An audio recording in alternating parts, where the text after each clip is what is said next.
Hi everyone, it is Kate, the Almost Book Doctor, and welcome to my channel. Today I'm going to be doing the Finally Fall book tag.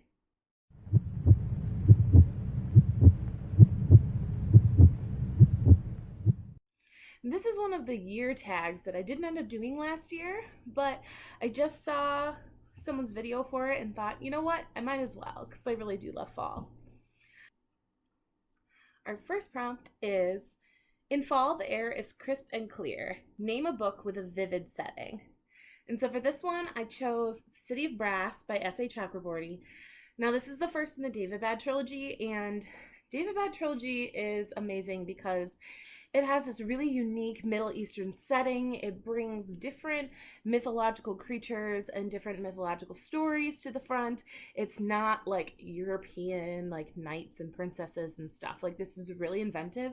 And the way she describes the city of David and all of the places, even like ancient Cairo that they go to, well, not ancient Cairo, but Cairo a long time ago. It just brings you there, and it's like you can close your eyes and see it and feel it and smell it and all of those things. So I love this series. Prompt 2 is, nature is beautiful but also dying. Name a book that is beautifully written but also deals with a heavy topic like loss or grief. I knew exactly what I was going to pick when I saw this prompt. Price of Spring, Daniel Abraham. I really can't, I can't talk about this book, but if you know, you know. And so just read The Long Price Quartet, because if you know, you know. Prompt 3, fall is back to school season. Share a nonfiction book that taught you something new. This is a nonfiction book that everyone should read. Everyone should read. And that is The Immortal Life of Henrietta Lacks. Take a good look at it. This talks about the Gila line of cells and the woman who they were taken from and her family and the fallout and the unethical bullcrap that the United States healthcare system did when they took these cells from her. Gila cells are immortal cells that have been used for years to try cancer therapies and a whole bunch of other medical advancements. They were taken from this woman, Henrietta Lacks, from her personal cancer cells that she had in her body, and they were taken without her consent, without her family's consent. Her family was never made aware of this, and they were never compensated for anything that was discovered using her cells. Is very complicated and very unethical, and just everyone should read this book.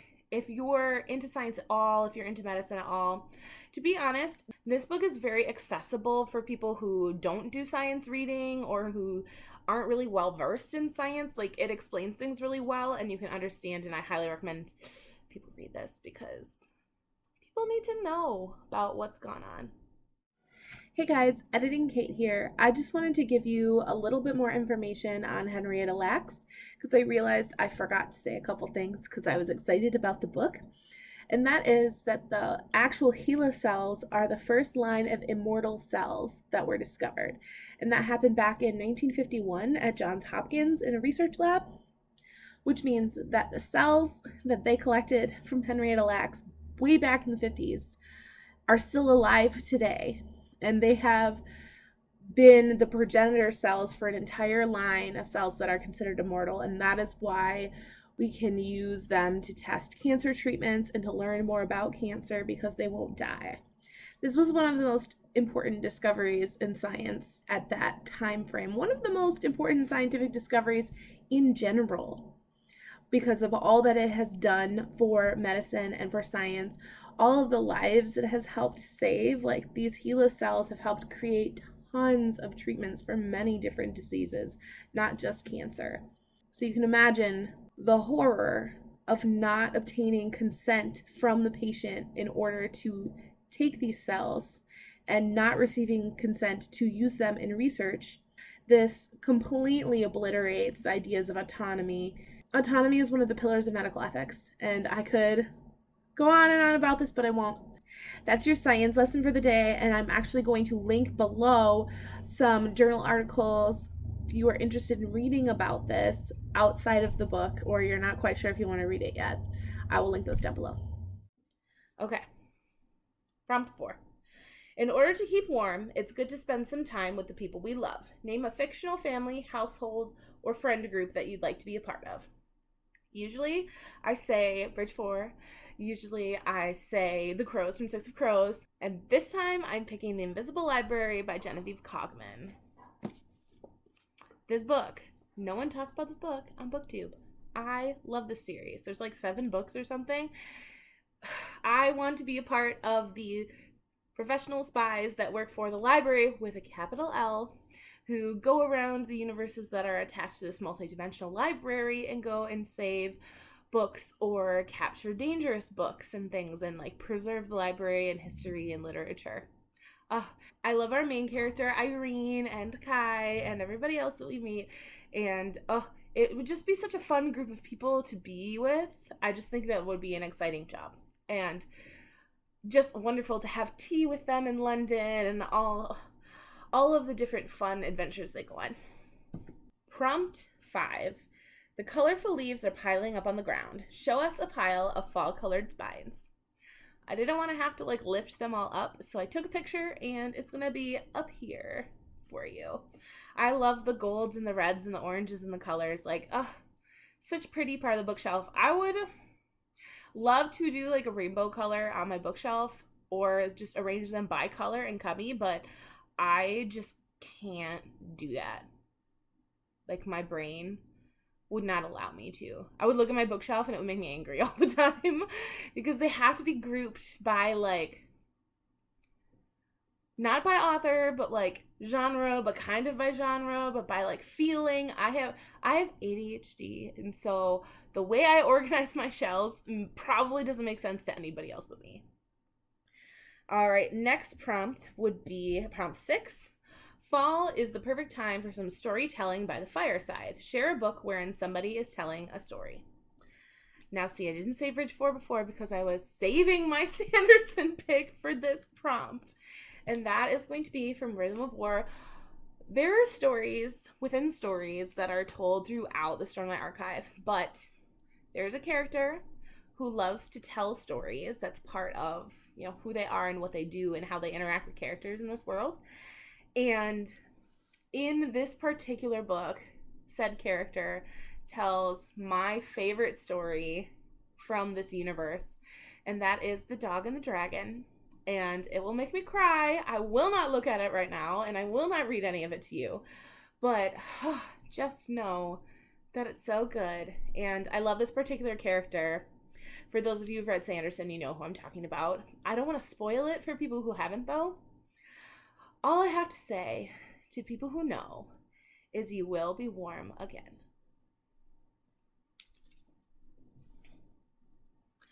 Prompt 7. The nights are getting darker. Share a dark and creepy read. So this is more creepy than it is dark, and it's not necessarily horror, but this is The Lake of Dead Languages by Carol Goodman, and I also don't see anybody talk about this, but this book's been out for a while. I read this in high school. Let's see. Yeah, 2002, and I won't tell you when I graduated from high school, but this is just like a chilly, like eerie story, and it's about this woman who went to a boarding school in upstate New York, and when she was there were these deaths of these girls who went to the boarding school, and they were all suicides, and they were never solved. Like, no one figured out what had happened. But now that she's an adult, gone to college and all that, she comes back to teach at that same school that she went to, and now there's deaths happening again, and they are eerily mirroring what happened when she was at school, and so mysteries abound, and it's just creepy and has this great like eerie atmosphere to the story.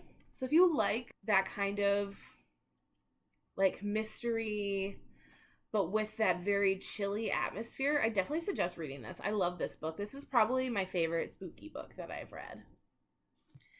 All right, and 8. The days are getting colder. Name a short, heartwarming read that could warm up somebody's cold and rainy day. Knew exactly what I was going to pick. Have a Soul.